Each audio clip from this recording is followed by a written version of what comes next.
Hello there, good evening. Welcome to State of Affairs here on GHOne Television. My name is Lantam, Papanko. Thank you very much for tuning in. Tonight on State of Affairs, we have a conversation with one of the leaders in Ghana's parliament on the majority side. He is the Deputy Majority Chief Whip. He's also the Member of Parliament for the Tolon constituency.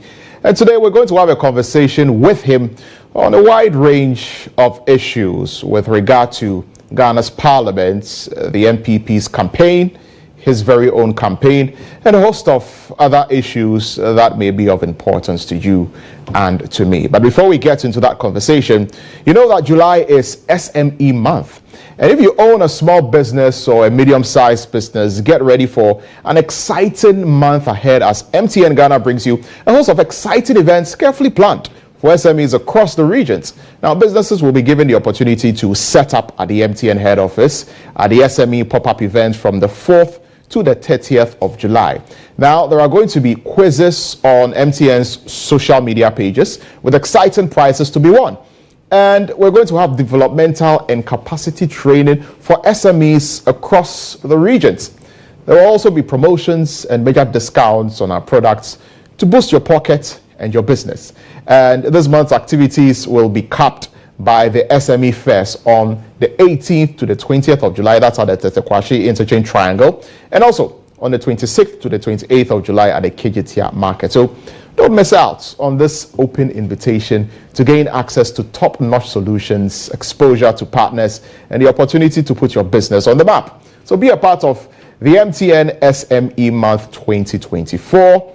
Contact MTN today at mtnbusiness.gh@mtn.com, or you can call or WhatsApp 0244 308 111, and then you get to know more. That is MTN. MTN is everywhere you go. Ladies and gentlemen, my guest in the studio today, the Honorable Habib Idrisu. Good morning. Good evening. Good evening, brother. Great to see you. Thank you. How have you been? Not bad. We've been there campaigning, parliaments, and other issues, but we're good. You returned from Tamale today. Yes. You were with the Vice President on his tour of the Northern region. How has that been going? I saw some videos, of some very excited young people meeting the Vice President, cheering. It seemed like it was very exciting. Good evening to your viewers. Yes, I returned from joining the flag bearer of the New Patriotic Party, His Excellency Alhaji Dr. Mahmoud Bawumia, on the Northern Regional Tour. And I must say that the way the Northern region have received the flag bearer of the New Patriotic Party is unprecedented. It is one with genuine love. It is one with a clear indication how the election 2024 is going to go.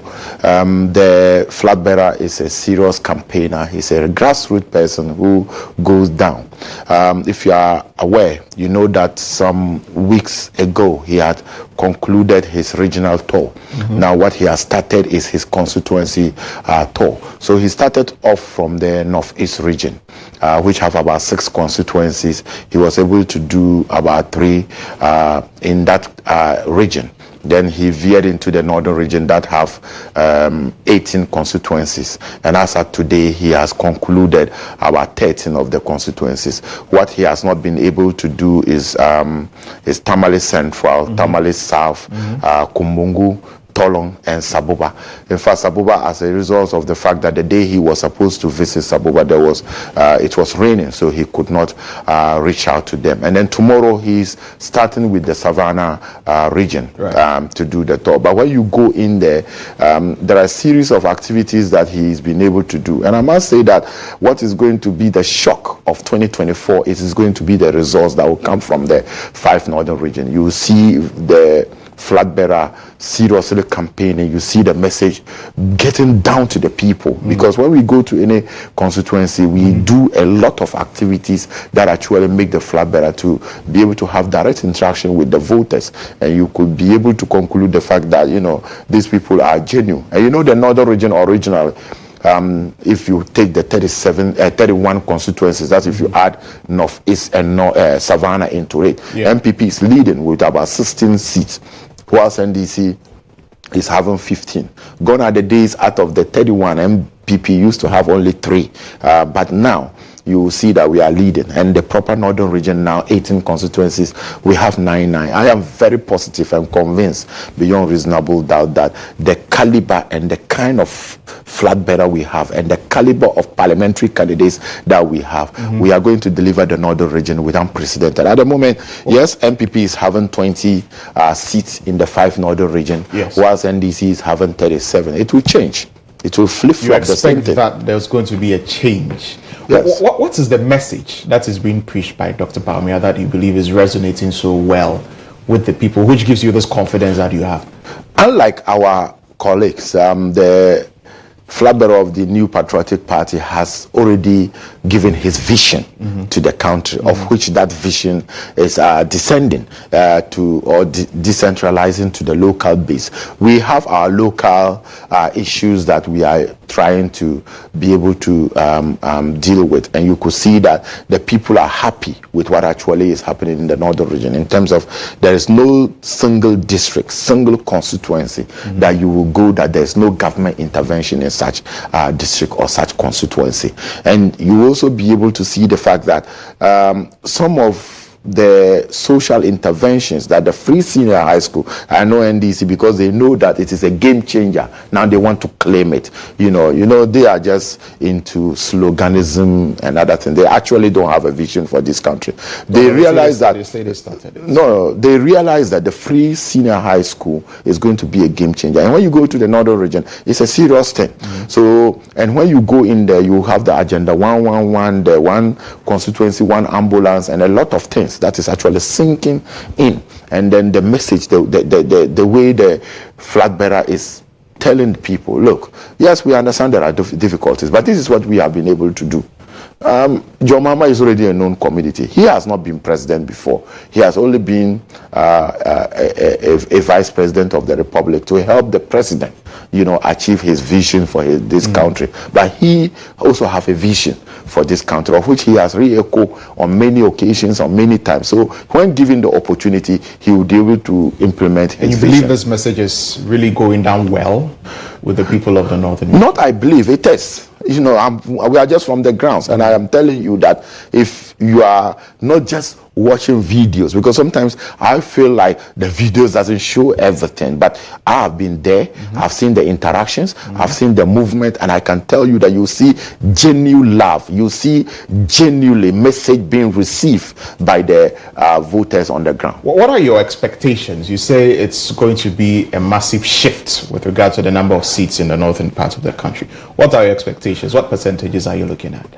If you look at the northern region, like we used to say, to answer your question, NDC used to have about 3 main constituencies. When I say constituency, not as in constituency demarcated, by the northern sector, the Volta region, and then the Zongos.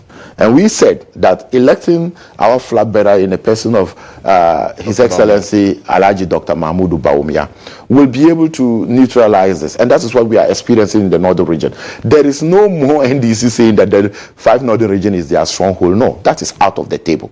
It can never be the case. And like I cited, the original northern region, we have 16, they have 15. And by the end of the election 2024, I am very convinced without reasonable doubt that with the kind of campaign that we are going to do, MPP is going to have majority seats in the 5 northern region than the NDC. And do you think that the tickets of Dr. Bawumia and Dr. Matthew Opoku Prempeh is appealing enough, especially as Dr. Matthew Opoku Prempeh has been added, onto the tickets? And of course, the recent controversy that has surrounded some of the comments that he made, about Dr. Kwame Nkrumah, which has got everybody talking. I mean, even though he's apologized, there are people who still believe that it doesn't make the ticket too attractive to a lot of people. What do you say to that? I would say that it is a very solid ticket, very, very solid ticket. And like I was telling you today, that the flag bearer, Alhaji Dr. Mahmoud Bawumia, started with Savulugu constituency, Tamale North, and Sanargu. But the running mate was also in the eastern region.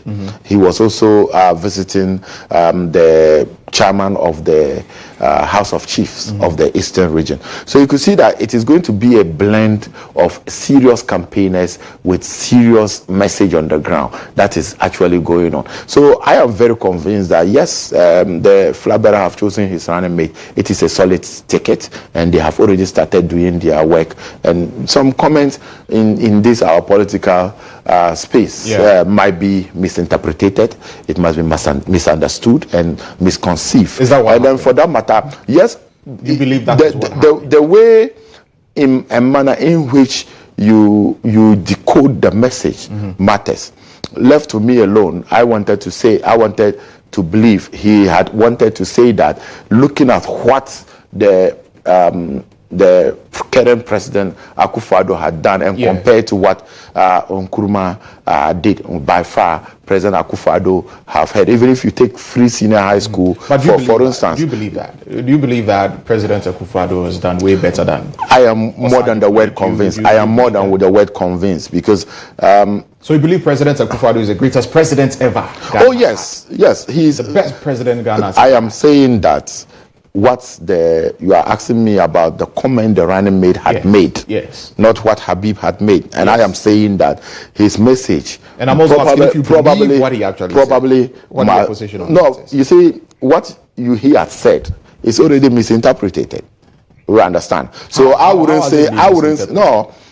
say probably that because of what he has said, I am also saying the same. But if you ask me, by far, I'll be able to say that yes, President Akufo-Addo have been able to do better by far, because there is no precedent. Better by far than Nkrumah. Listen, there's no precedent in the history of this country from 1957 independent who has been able to implement free senior high school for all. There is no sitting president by far from 1957 who has been able to give ambulances to every district or constituency in Ghana. By far, there is no sitting president who has been able to trying to do about 100 hospitals in every district. There's no there's no former president or any president that you can be able to say that he has been able to do what President Akufo-Addo has been able to achieve. So by far, if you want to do, yes, they had all been able to have successes. Like the former president Kwame Nkrumah, he did his part. He contributed immensely to the development of this country. As at then, he was an advocate on many issues, and he has done his part. And then followed by other president, Jerry John Rawlings have done his part. Our beloved President J.A. Kufuor has also been able to impact life and bring a lot of social interventions. But when you come to where we are, and what actually had been happening globally. You didn't mention President Mahama. He didn't do his part? I can't remember what President Mahama did. Really? You can't remember anything President Mahama? Help me with that. You didn't mention President Mills. You didn't mention President Mahama. I have mentioned Professor Mills, but I'm saying that but you don't I cannot remember anything about President Mahama. So President Mahama did nothing. So help me. Good for Ghana. What do you think? I'm asking you. Okay, so can you help me? You lived in Ghana during President Mahama's tenure, didn't you? Can you help me? Can you help me? I'm asking any social intervention policy you think that President John Mahama brought to the people of Ghana that changed life, that impact life, and that is still existing? Can you help me with one? I can't remember any. I'm asking you. I have already answered that. If you think that President Mahama really didn't do anything noteworthy for Ghana when he was president, that's the question. I said I cannot recall anything. If you want, you are also a Ghanaian. You are a Ghanaian. Help me. Can you remember something? I'm asking you. I have answered your question. Nothing. That I cannot remember anything. I cannot. So if you see, there is so essentially, John Mahama did nothing for Ghana. Listen, in the 4 years that he was. What I'm trying to say is that I was specific, and I mentioned specific things when it comes to President Akufo-Addo and what he has been able to achieve within the 8 years, almost 8 years that he has been president of the Republic of Ghana. And I have been able to mention things that even in difficult times, we have been able to see that. We implement the free senior high school. Now, when you go to teacher training colleges, you go to technical university, you go to our university, everybody in that tertiary institution is a beneficiary of free senior high school. Yes, it's difficult, but he has been able to implement it, and so many other things. So what I'm saying is that, essentially, by far, President Akufo-Addo is better. have performed.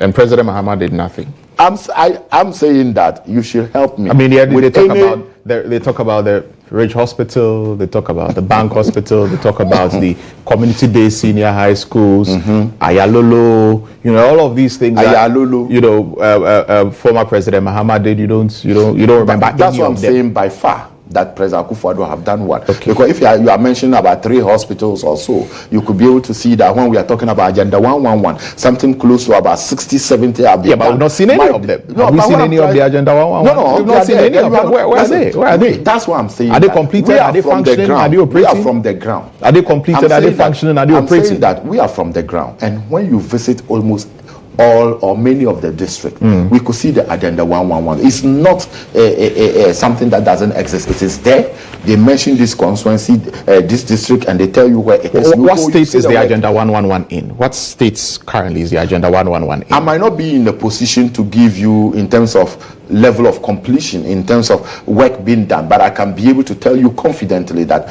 when we visited the northern region, wherever there is an Agenda 111, work is going on. There is progress. Some have roof, some are now plastering, some have done a lot of things. But none has been completed. None has been completed.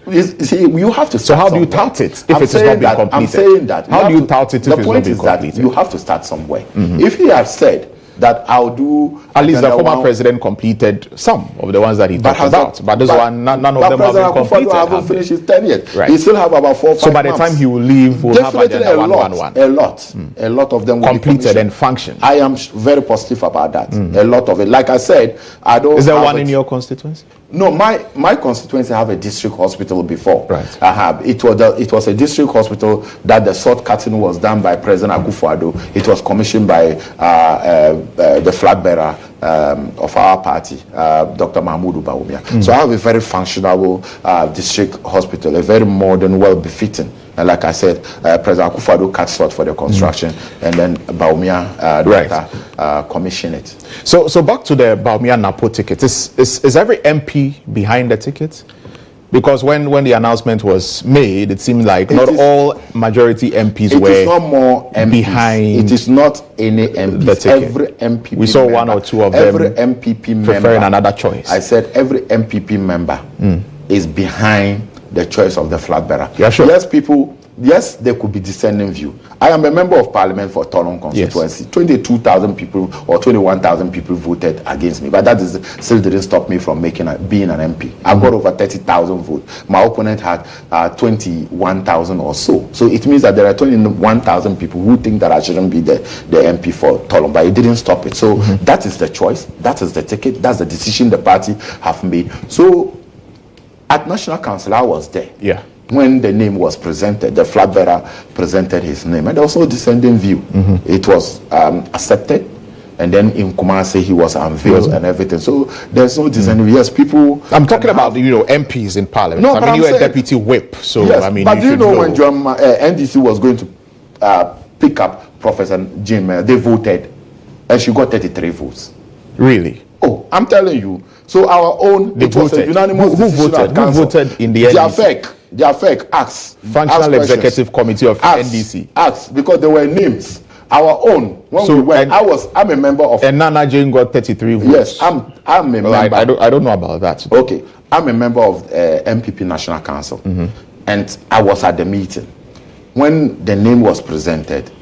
There was no dissenting view. Nobody objected to it. We all accepted it, and like I said,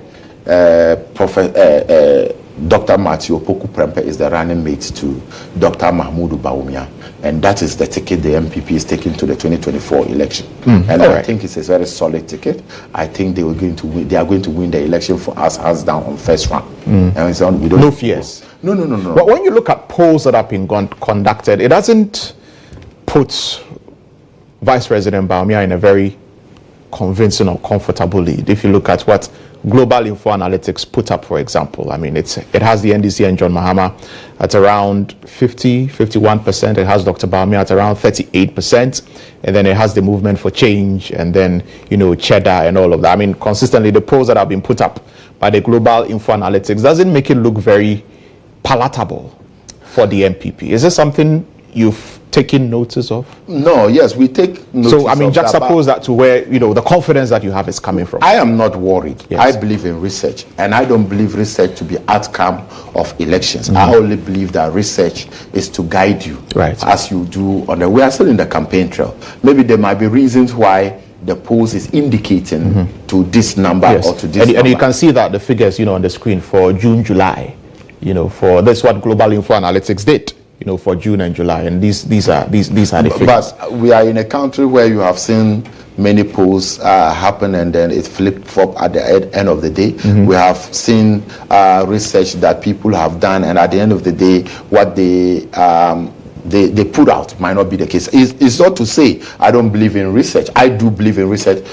I do research every 3 months in my constituency, even where I think I am not doing well. Right. It is just to let me correct why I am not doing well. Then I'll be able to move forward. But if you are a student of research and you just think that there's a research out, you are trailing behind, and then you give out or you give in, it is actually not the best. Yes, there might be some of this research that come, but there are other researches too that are putting the MPP ahead of us, so ahead of the NDC. So I am very convinced that being a parliamentary candidate, being on the ground, I am going to deliver my constituency. Right. Others are going to deliver their constituencies, and with the way the campaign is going on, it is very sound that we are going to break the 8. But have you done your own research? Of course, I know that the MPP will have their own people, that are on the ground. Exactly. Has the MPP done their own research about what the figures are looking like? I can't speak for MPP as a political party. Probably the national chairman or the general secretary might be able. But what I do know is that the campaign, we are on the campaign trail. This is the second round we are doing on the constituency base. Right. The message is going down. The people are receiving the message well. We could see, even if somebody was going to tell you that you go to certain constituencies, even myself, I'm surprised at the numbers that turn out in the various constituencies. I must be honest with you. Right. Some of the constituencies, I go there and I'm thinking that, okay, probably the people might not come as expected, but you go to the park and you'll be surprised. It is full up everywhere. Even sometimes we find it difficult, we those on the campaign trail, to even get a place to either sit or stand, because everywhere you see the genuine love, you see people coming out to do it. So definitely what is going on the ground definitely will reflect in 2024, and I'm very positive that it is going to be a one-third victory for His Excellency Dr. Mahmoud Bawumia. Would you want to see a debate between Dr. Bawumia and John Mahama? It will be an interesting one. Is it something you want to see? Oh no, it will be an interesting one. It will be an interesting one for them to have a debate, because I think I haven't heard it from the flag bearer himself, but I have read somewhere in the social media him calling on our former president, John Dramani Mahama, that they should have a debate. It is going to be an interesting debate, and I think that if our flag bearer extend that courtesy, I think John Mahama, President Mahama, should respond, so that we'll be able to deal with the issues as to what they all want to do. Because we have heard from Dr. Mahmoud Bawumia bring his vision out at the UPSA. We are yet to see the vision of John Mahama. I've just been here. You've not seen the vision of John Mahama? I've just seen the media encounter. Yes. And then I've also heard about the 24. So you've heard about the 24-hour economy? It's a slogan. You've heard about it? It's a slogan. It's not a policy.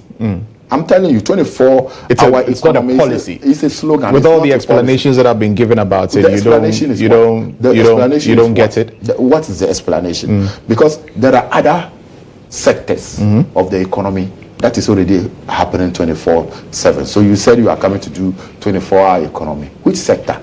To achieve what? And what goal? Because if you look at the characteristics of a policy, a policy must be reliable. A policy must actually be feasible, and a policy must intend achieving a certain goal.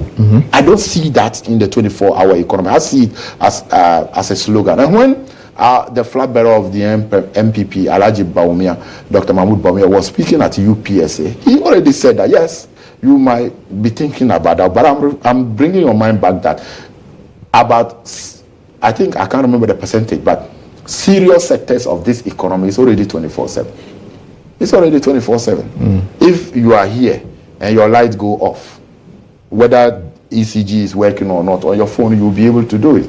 12 midnight, If I want to recharge my DSTV, I can do it on my phone. 1 a.m. in the midnight. If I want to pay my workers, so that's if I want to pay, is that I want 24, to pay my workers, is that 24-hour economy? No, I'm just saying that. Is that 24-hour economy? The point is that economy means that you can be able to do things, get things done 24/7. And in the sector that we are doing, people get to do things. But when you, for example, if you want to say that certain things should be done 24 hours, they have to come with serious better particulars to be able to let us understand that, look, when I say 24-hour economy, this is what I mean. I am saying that this sector will be working. The sector that we also know that is working 24 hours is not what they mean. I am yet to still understand exactly what the NDC doing, if not a slogan, to say 24-hour economy. All right, but we'll come back and talk a little bit about, leadership in Parliament. Of course, you are one of the few leaders, who was left when there was a bit of a shake-up and change, in the leadership in Parliament. We want to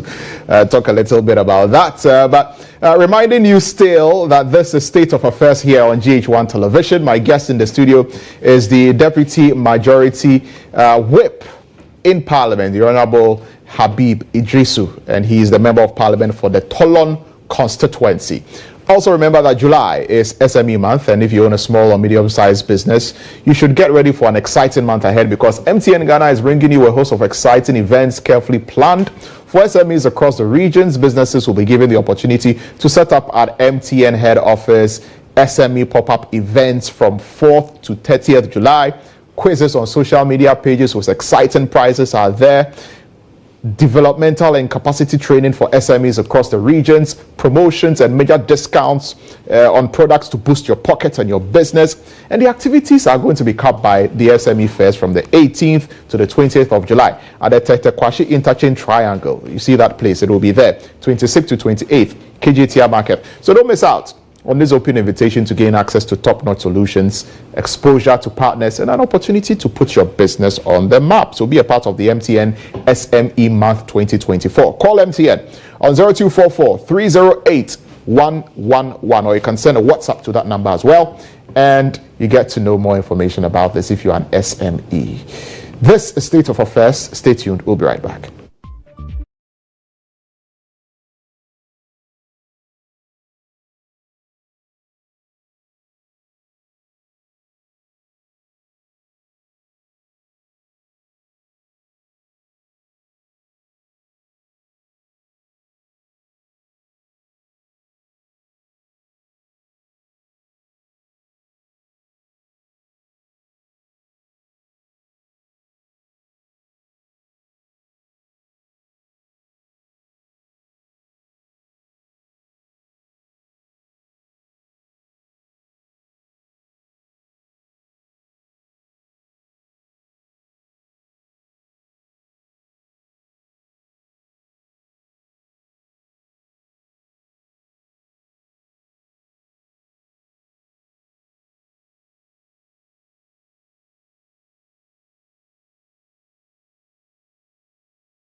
Welcome back to State of Affairs here on GHOne Television. My guest this evening on State of Affairs is the Honourable Member of Parliament for Tolon and Deputy Majority Whip in Parliament, the Honourable Habib Idrisu. We've been talking about Alhaji Dr. Mahmoud Bawumia's campaign. He's been in the northern region. We've been talking about his running mate, and we've been talking about a host of other issues. Now, I want to talk about leadership in Parliament. What has it been like? How has it been since the Honourable Alexander Kwamina Afenyomarkin took over from the Honourable Osei Mensah-Bonsu, together with the other new leaders that were put in place? I think it has been, the transition was very okay. The transition was not like the other one where there was petition, there were people signing, while the NDC did their changes. On our part, there was similarly an understanding, and you could see how it was demonstrated. The former majority leader respected Che Mensah-Bonsu. He was the one, after reading how the changes are being effected, saying that the deputy leader then, who was Honorable Afenyomarkin, is now the majority leader. Yeah. They brought in Ma Patricia PG as the deputy leader. Yeah. The Honorable Frank Anodompre, very outstanding chief whip. In fact, with this parliament, he has been able to achieve a lot. He maintained his position as the majority chief whip. Then I was also promoted from a second deputy whip to the first deputy whip. And then they brought in Honorable Alex Tete Jenubua, the MP for Sehi Akontombra. So in our part, 3 of us still remain. 2 were promoted and 2 were brought in. The Honorable Afenyo was promoted to the majority leader. I was also promoted to the first deputy whip. The chief whip maintained his position because of his outstanding work that he has been able to do, because of the nature of this parliament, 137, and we've been able to push government business, been able to achieve a lot. It takes a serious and a good whipping system for such a thing to be achieved. So the whipping system have been good, and since Honorable Afenyomarkin have become the majority leader, things have been cordial. The relationship has been cordial. He's somebody who reaches out to people. He has a very good relationship with the people. He understands proceedings, because he was deputy leader for about 3 years, working under Che Mensah-Bonsu. He understands procedure. He's a lawyer by all standards. So when it comes to a lot of things, he's been able to lead, and the caucus are behind it. We are behind him. We are all behind him. How would you rate his performance so far since he took over the reins of leader of government business? Rating of performance as in 100% out of 10 or what? Yes. So if it is out of 10, out of 10. If it is 10 over 10, 100 over 100. Because we haven't been able to see anything out of his leadership that is not working. Everything is working for him and for us in leadership. And like I said, it is not like the other side, when the Honorable Haruna Idrisu was taken out, Honorable Muntaka was taken out, Honorable Aveji was taken out. We all saw what actually was going on in the minority camp, where many people had written a petition and signed and said that they will not accept the changes. Our own was a very consultative one, because before it happened, the president had met the caucus, discussed with that. The caucus had a meeting. We discussed the whole thing. We took the decision. Then the party also went for National Council meeting. They took the decision, and even those who knew they were going out of the leadership, the Honorable Che Mensah-Bonsu was the one who was actually leading it, because he had a task. He is the chairman of the manifesto committee, and that's the next phase of our serious calendar on our political party, MPP, that somewhere next month or so we'll be reading our manifesto. He was a chairman. He needed to concentrate. He's no more contesting as the member of parliament for Swami. So Honorable Afenyomarkin, who was his able deputy, will take over and lead the leadership into this election. So I know, as we have resumed, and since he has taken over as a majority leader, it has been outstanding. But the engine and our relationship is very cordial. We don't have that kind of problem like the minority side have a serious problem. You think the minority side has a serious problem with their leadership? I am not the one saying it, because we all see, we heard and we could see. You think the minority's leadership is weak? I didn't say that. What I'm saying that during the transition time, there was problems. Right. And at that time, they have good leaders that are also executing their business. But you are asking me about our part. About your part, and I am saying that our part has been very good. The majority leader is a very good leader.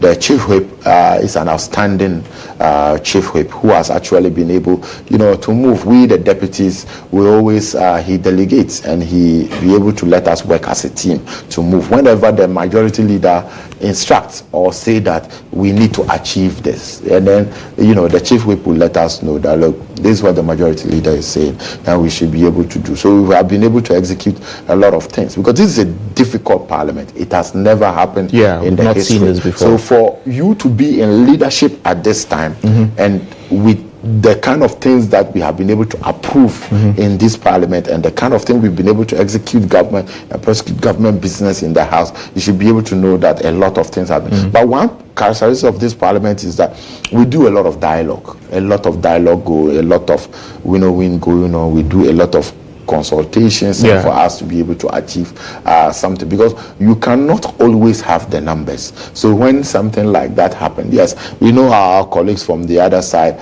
they have their own plans, and we also have our plans to be able to prosecute government business. But we have been able to have a very cordial relationship, and we have been reaching out to each other. But in that regard, what is happening now in regard to these issues of quorum, in Parliament, the minority threatening to disrupt government business because of quorum issues and all of that. What's happening with that? I think when it started somewhere last week, and today too. It looks like today too. The same issue.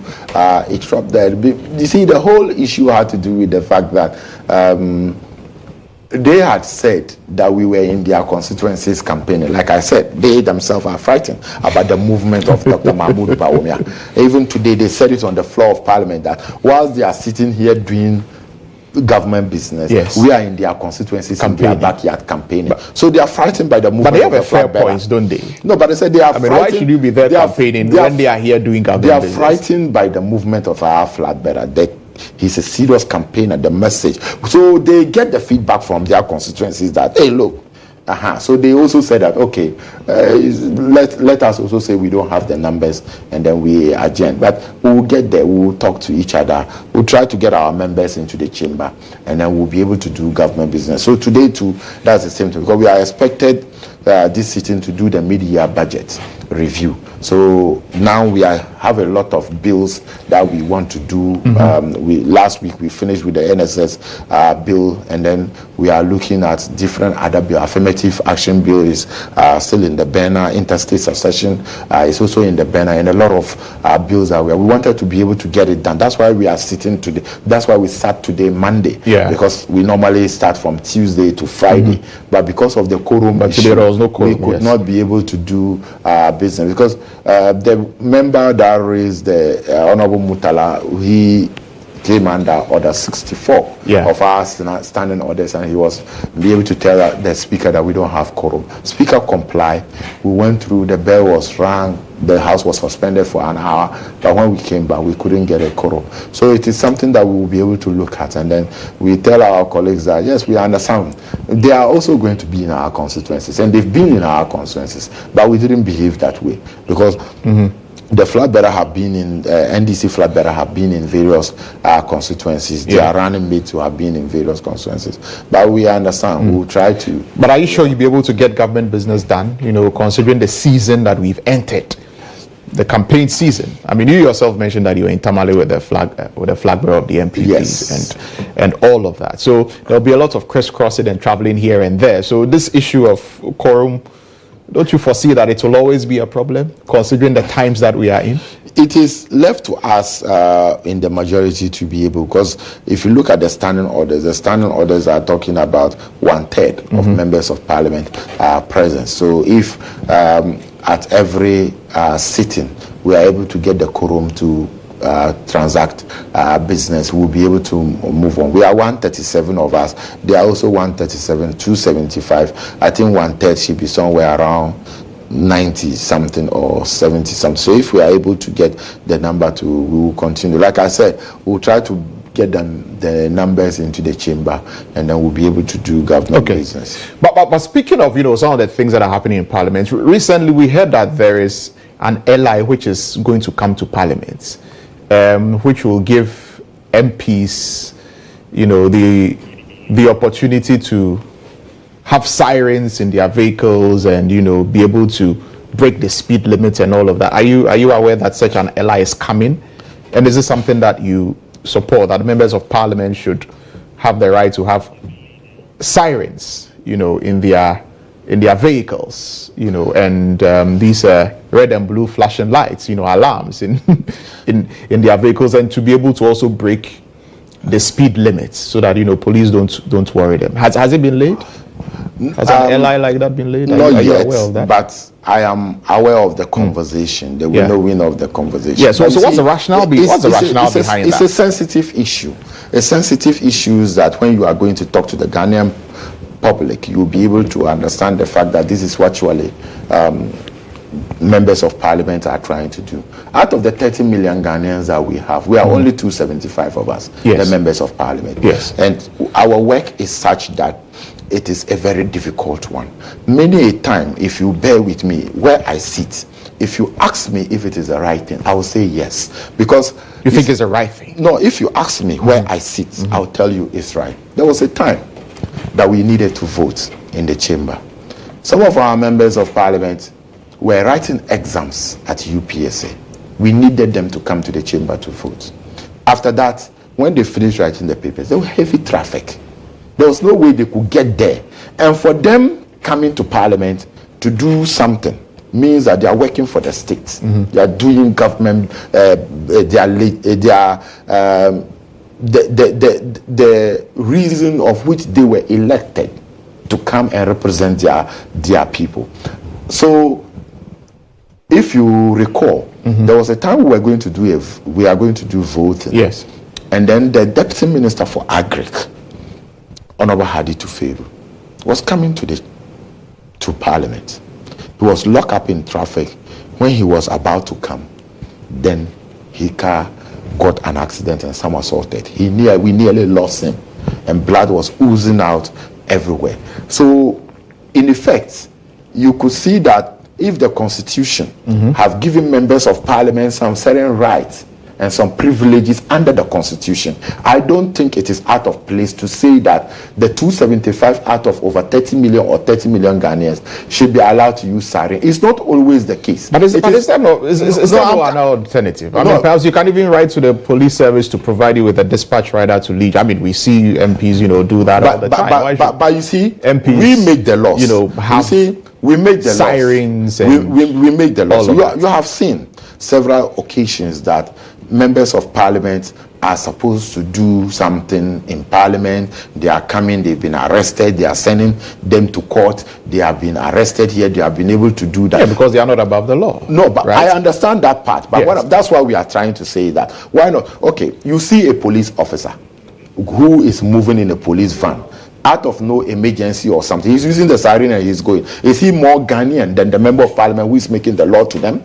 Is he more Ghanaian than the member of Parliament who is approving their budget for them to spend? Yeah, but they are the police, right? No, I'm saying that, and there are other parts. There's a reason why the police have been, given those exemptions, right? And there's a reason why ambulances have been given those exemptions. The fire service, why can't because the police respond to real-time issues, crime response. Ambulances are responding to people whose lives are in danger. Fire service are responding to fires. But members of Parliament, you're going to Parliament, right?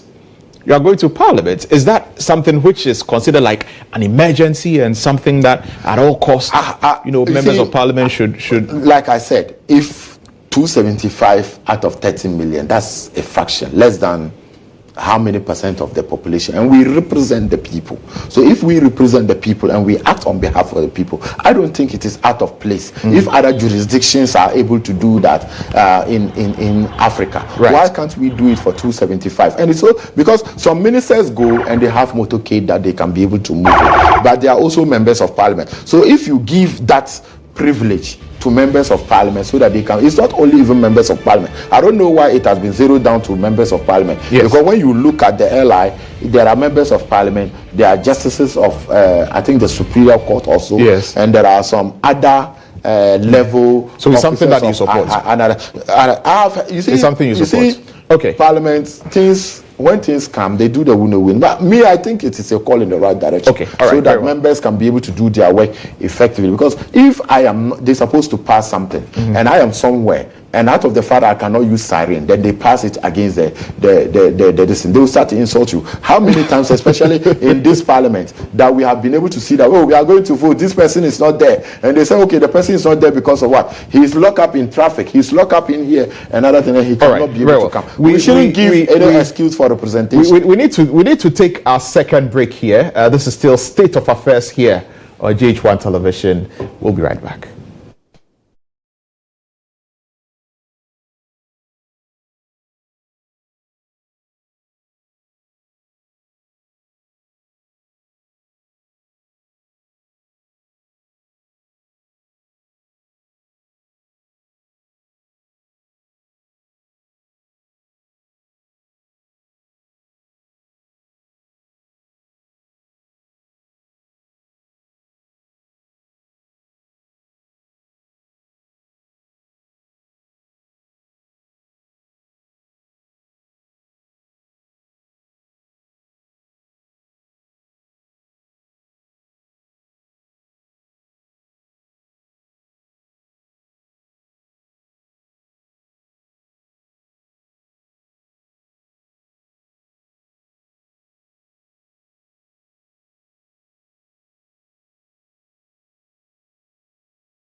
Welcome back. This is the final leg of State of Affairs here on GHOne Television, reminding you that July is SME month, and if you own a small or medium-sized business, MTN is offering you a host of goodies. Exciting events carefully planned for SMEs across regions, the 16 regions of the country.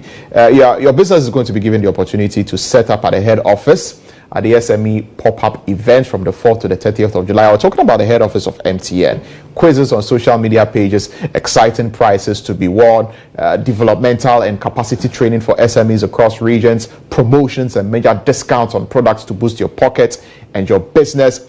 And it's going to be capped with the SME fairs, 18th to 20th of July. Tetekwashi Interchange Triangle, 26th to 28th, KJTR Market in Kumasi. So don't miss out. It's an open invitation to you. Access top-notch solutions, exposure to partners, opportunities to put your business on the map. Be a part of the MTN SME Month 2024. Call MTN or WhatsApp MTN on 0244 308 111 and get to know more. My guest in the studio, the Honorable MP for Tolon Habib Idrisu. He is also the Deputy Majority Whip in Parliament. So, I mean, we'll have to begin to wrap up our conversation, here on State of Affairs. And I mean, behind the scenes, you've still been expressing how confident you are that the grounds are fertile and the grounds are ripe for Dr. Bawumia to take over the reins, of government.